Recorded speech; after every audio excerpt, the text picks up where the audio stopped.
Today we are celebrating the Holy Family of Jesus. And the Holy Family, they were refugees. On this first Sunday after Christmas, the liturgy invites us to celebrate the feast of the Holy Family of Nazareth. And we're very accustomed that every nativity scene shows infant Jesus together with his mother, our Blessed Lady, and his stepfather, St. Joseph, in the grotto of Bethlehem. God wanted to be born into a human family. He wanted to have a mother and father just like us. Indeed, the family is the bedrock of a healthy society and is considered to be the domestic church, as it is meant to be unitive and generative, mirroring the eternal dynamic of the Holy Trinity. Today's gospel presents the Holy Family as being under duress because the angel of the Lord informed them that the disordered and paranoid Herod was going to search for the child to destroy him. So they were told to leave their homeland and flee to a foreign land, namely Egypt. What Jesus, Mary, and Joseph are experiencing is the tragic fate of so many refugees today. According to the UN Refugee Agency, there are 42.5 million refugees and another 73.5 million internally displaced people. Their lives are marked by fear, uncertainty, and unease, not knowing what is going to happen to them and their families. So millions of families today can identify with the sad reality that the Holy Family was facing.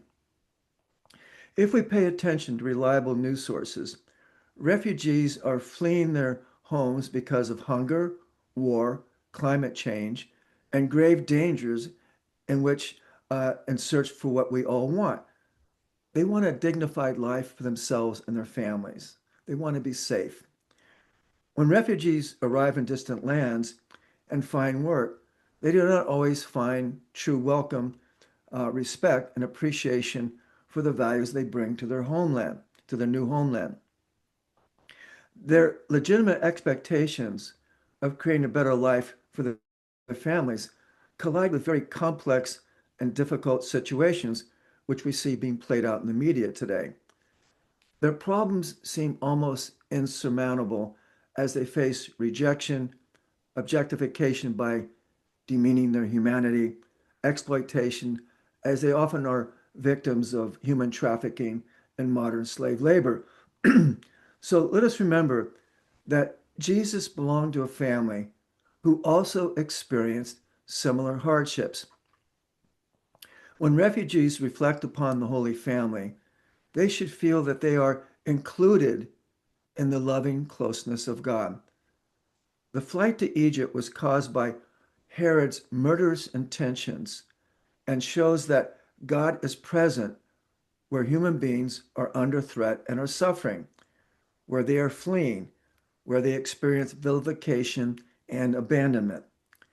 But like Joseph, God is also present in people's dreams, where they hope to return in freedom to their original homeland and choose a life for their family and dignity for themselves and their family.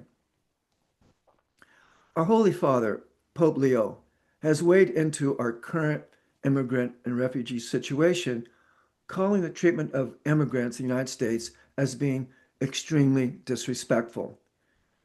Meeting reporters outside of his villa in Castel Gandolfo, Pope Leo encouraged Americans to read the United States Conference of Catholic Bishops' recent proclamation on our current immigration situation, in which the American bishops said that we are disturbed when we see among our people a climate of fear and anxiety around questions of profiling and immigration enforcement. We are concerned about the conditions in detention centers and the lack of access to pastoral care. We lament that some immigrants in the United States have arbitrarily lost their legal status.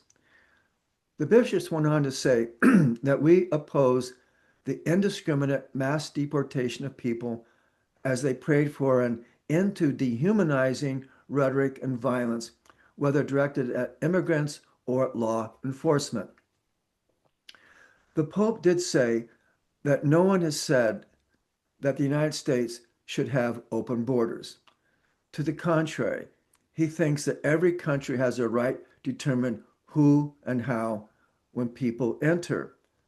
But at the same time, he challenges us that in enforcing our immigrant policy, we have to look for ways for treating people humanely, treating people with dignity that they have.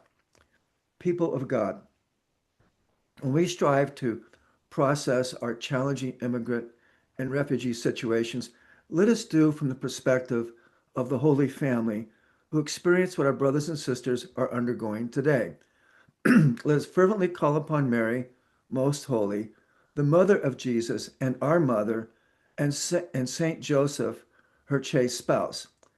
Let us call upon them to enlighten, comfort, and guide every family in the world so that they may fulfill with dignity and peace the mission which God has entrusted to them.